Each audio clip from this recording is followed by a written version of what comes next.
2017 10 Best Cars, Chevrolet Corvette Grand Sport. In early 2009, when GM and Ford were stumbling toward uncertainty and the Detroit Auto Show had all the glitz of an insurance convention, no one could have imagined that the Motor City would ever again produce cars like the GT350 and the Grand Sport. But it's well known that car companies can be at their best when they're anxious about keeping the lights on. Both of these cars came from a hunger to prove that world-class virtue can be more than marketing talking points. And so, 8 years after the doom and gloom, we have these two unimaginably good V8 machines and a $64,000 question. Believing that there'd only be space for one of these cars on the list, our staff was divided, with the GT350's backers on one side and the Grand Sports on the other. In the final summation, each car had the votes to clinch its spot, but the rift helped us arrive at a deeper understanding of both. Last year, the Corvette missed the 10 best cut after the C7's 2-year run.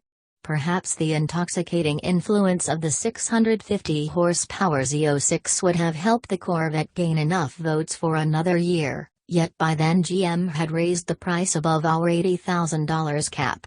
Enter the Grand Sport, which mates the regular Corvette powertrain to the chassis of the mighty Z06 while avoiding a major price increase.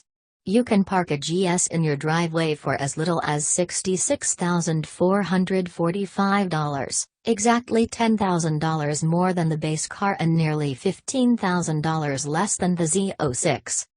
To keep the price semi-attainable, the Grand Sport uses the Corvette's naturally aspirated small block V8. A dry sub 6.2-liter unit with 460 horsepower. This pushrod engine spins to its 6,600 revolution per minute rev limiter with ferocity. It has gobs of power. Every stomp on the accelerator requires you to take in a lungful of air to counteract the shove of the V8's fierce torque and instant response. Celebrate it. Hear it transform organic molecules into motion, warmth, and smooth purrs. It's a welcome reprieve from a world turning to narcoleptic turbo 4s that refuse to redline. No one wrote a single paean to the Z06's absent supercharger because no one missed it. It's telling that no staffer suggested that the Grand Sport could use more horsepower. With a 7-speed manual, 60 miles per hour is only 3.9 seconds away and the quarter comes up in 12.3 seconds at 117 miles per hour. A pull through the first 2 gears is all that's necessary to understand how and why Chevrolet has built more than 10 million small blocks.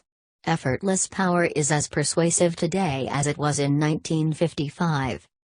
Ford's take on the modern V8 has 4 cams and 32 valves, and it revs to an implausible 8,250 revolutions per minute.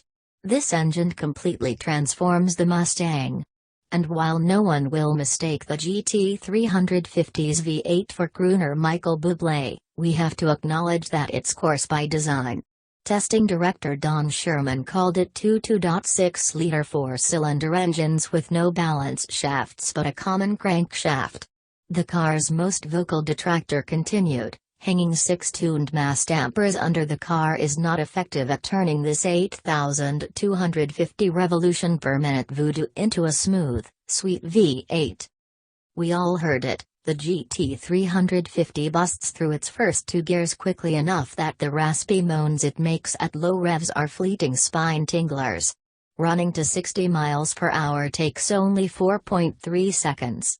But rev it out in higher gears, and the engine sounds as if it's munching on itself, ready to rocket some pistons through the hood. None of that comes through the exhaust, however. From outside, the GT350 sounds the way a Jackson Pollock painting looks. It's a splattering of sound, fiery, shocking, angry, and somehow perfect. Below 4,000 revolutions per minute, the GT350 lacks the Corvette's deep well of torque. Swing the needle past 8,000 revolutions per minute and tap the 526 horsepower, though, and it's hard not to think that maybe that Chevy V8 belongs in a pickup. Double the GT350's $56,770 price, And there's still nothing as exotic as this Romeo Michigan-built engine. Painted red with big white stripes running down the center, the Grand Sport and the GT350 might as well be draped in Old Glory. Both models differ from their lesser kin with broader fenders that cover up wider tires. Neither car has many surprises inside. We're accustomed to both, from the Corvette's smell of polyester resin to the Mustang's huge touchscreen and toggle switches. Ford uses standard acres that fit as if they're custom-made. Chevy asks $1,995 for its competition sport seats, but we prefer the standard chairs.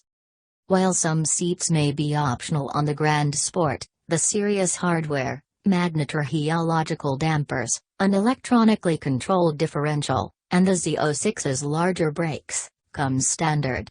For the rare occasions when Michelin Pilot Super Sports aren't enough, the track-ready Pilot Sport Cup 2 tires and carbon ceramic brakes of the Z07 package will knock your cochlea into the creek. Even without the Z07 package, stops from 70 miles per hour take 136 feet, and grip on the skid pad is an unbelievable 1.13 grams. These are supercar numbers that move into the hypercar realm when the Vette is equipped with the Z07's exotic rubber and brakes. In the real world, it's nigh on impossible to regularly tap the Grand Sport's potential. A GT350R is a 1.10 grand car, but the plain GT350 that Ford sent us this year has less cling, just 0.98 grams. But this low-grip GT350 has more than enough stick to eviscerate our 13.5-mile loop. Its handling limits are approachable and usable. Perhaps you've seen videos of Mustangs leaving car shows with disastrous results. Chalk it up to lack of skill. If you know what you're doing, there's simply no treachery to this chassis, or that of any new Mustang. It does what you expect of it safely, predictably, and obediently.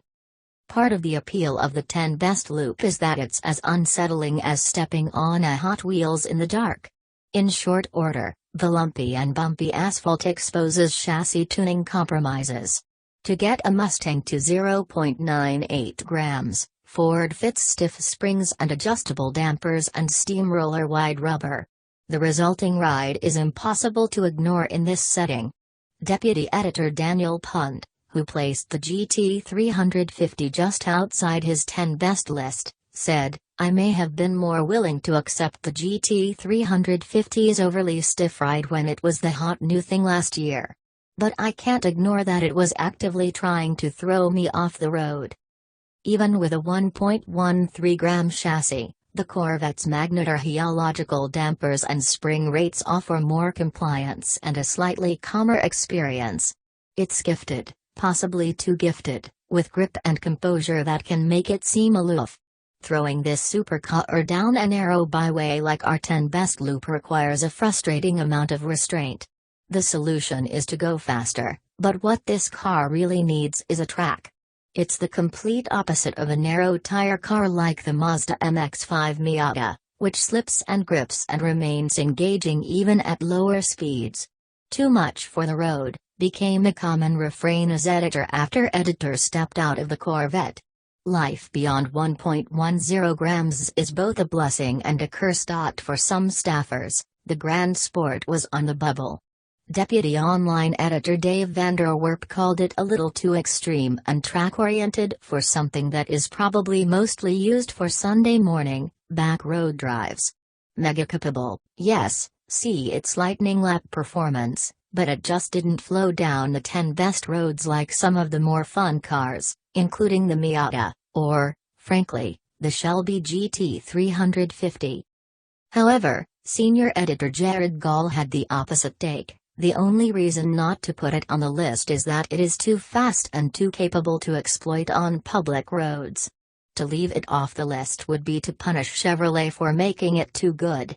Enough staffers agreed with Gall's logic for the Grand Sport to secure its position on the list because, although its performance borders on being unusable, criticizing it for being a supercar means ignoring the fact that it's the greatest performance deal available today. The GT350 also found its spot on our 10 best roster because it is a transcendent machine that looks like a Mustang. Senior technical editor and GT350 advocate Casey Colwell summed it up: "There are arguments for both, but the GT350 is by far the most complete car. I drove the Grand Sport and the GT350 back-to-back twice to come to that conclusion. The Ford is more desirable, more practical, and cheaper. It's okay with enough of us that the engine isn't easy listening. You don't want a car like that to make the equivalent of elevator music anyway. As unnecessary as it is wonderful, this engine transforms the Mustang into something esoteric." If all this means that we have two V8 cars with similar missions and pricing, so be it. We're living in halcyon days for performance cars, and our votes reflect that. After all, the big V8 deserves its own place next to jazz and the television sitcom as a uniquely American art form.